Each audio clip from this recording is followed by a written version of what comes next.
که غواړئ قرآن کریم په پښتو دري او انګلیسي ژبه ژباړې سره واورئ او ولولئ نو دا ویډیو تر پایه وګورئ.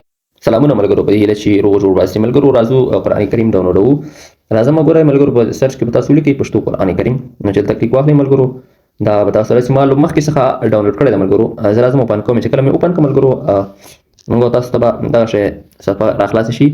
دلته صورتونه دي ملګرو، دلته سپارې دي. راځو هغه سیټینګ چې موږ تاسو وغواړو چې د پښتو ترجمه، انګلیسي او دري ترجمه هم ووینو او هم واورو، نو دا ډېر بهترینه قرآن کریم ایپ دی. د دې په ذریعه باندې ملګرو موږ تاسو کولی شو چې ډېره فایده حاصله کړو او ترجمه زده کړو ملګرو. که هر چیرې یاست په کور کې، هر چیرې یې چې نو ته کولی شې قرآن کریم هم واورې، هم ووینې او هم ترجمه واورې او هم ووینې ملګرو.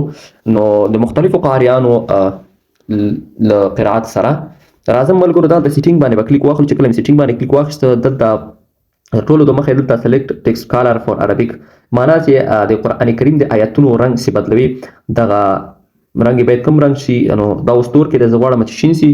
نو راځم ګورو مې ملګرو، دلته چې راسو ملګرو د آیتونو رنګ چې دی دا به اوس شین وي. ګورئ ملګرو، بیا راځم غواړم چې د دې آیتونو رنګ بیرته بدل کړم. نو دلته چې کلیک واخلم ګوره بیرته به عادي حالت ته راشي. غواړم ملګرو چې د پښتو ترجمې دا رنګ هم بدل کړم.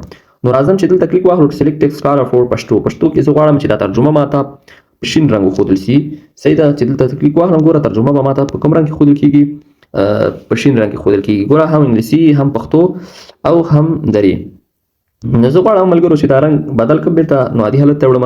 په دې باندې تاسو کولی شئ ملګرو چې مختلف رنګونه ورکړئ د ټیکسټ ته.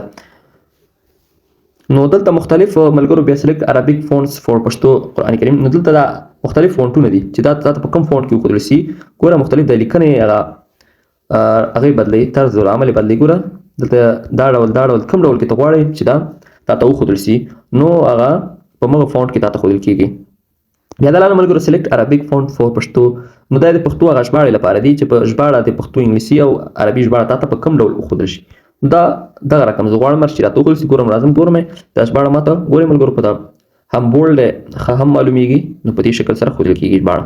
نو بیا چې ملګرو دلته راسو سیټینګ ته، دلته نور سیټینګ هم دی سلیکټ عربي فونټس.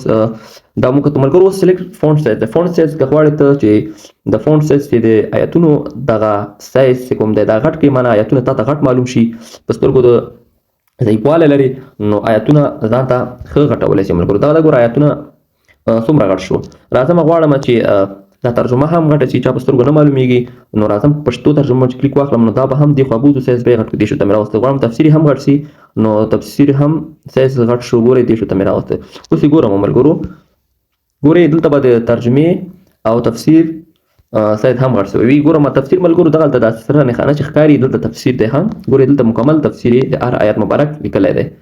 نو دغه ملګرو دغه سیټینګ دی. نو بیرته به دا څه کوچنی کړو ملګرو، سایزونه به یې څه کوچني کړو. اوس لاندې سره راسو ملګرو، تاسو ته به دا حوال سر کې چې دا تاسو دا اپ ډاونلوډ کړئ، نو تاسو ته به داسې وي. نو زه غواړم چې کابلی تفسیر دلته باید ما ته هغسې سلیکټ شي. دا مې سلیکټ او بل پښتو ترجمه یې دا ده دري او انګلیسي.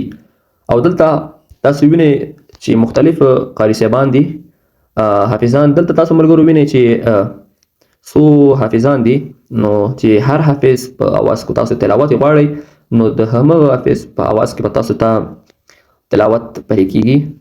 نو راځو ملګرو دلته ګورو تلاوت اورو، ترجمه هم اورو. راځو تلاوت دلته چې تاسو هر آیات غواړئ چې هغه واورئ، نو همغه آیات باندې کلیک واخلئ. بسم الله الرحمن الرحیم. ګوره ترجمې باندې هم زه کلیک اخلم. الله په نوم چې ډېر زیات مهربان پوره رحم لرونکی دی. د انګلیسي په ترجمې به هم کلیک واخلئ. In the name of Allah, the entirely merciful, the especially merciful. ورسره په به نام خداوند رحمتگر مهربان. او نو دغه بیا تفسیر دی ملګرو. ګورئ د تفسیر دی، تفسیر د سره علامه چې ښکاري چې په دې کلیک واخلئ، نو تاسو ته به تفسیر ښکاره شي. نو ملګرو دا اپلیکیشن مې ته راوړ، نو ما خپله هم دا انسټال کړی دی. ډېر ښایسته اپلیکیشن دی. نو په دې اپلیکیشن کې ملګرو نور خصوصیات هم شته چې دا ټول باندې کلیک واخلئ. نو دلته تاسو ته وینئ لمانځه وختونه، تسبیح، ورځنۍ دعاګانې، قبله، د الله جل جلاله نوي نومونه پښتو لمونځ. نو د الله جل جلاله نوي نومونه دلته په ډېر ښه شکل سره ورته هغه فضایل چې کوم دي هغه هم ورسره ذکر کړي دي او ورسره ترجمې. نو ملګرو ښایسته اپلیکیشن دی، در سره انسټال یې کړئ او فایده ترې واخلئ. نو ملګرو زما دا ویډیو تر دې ځایه پورې وه. که ویډیو مو کتلې وي مهرباني وکړئ لایک او سبسکرایب مه هېروئ. تر بلې ویډیو پورې د الله په امان.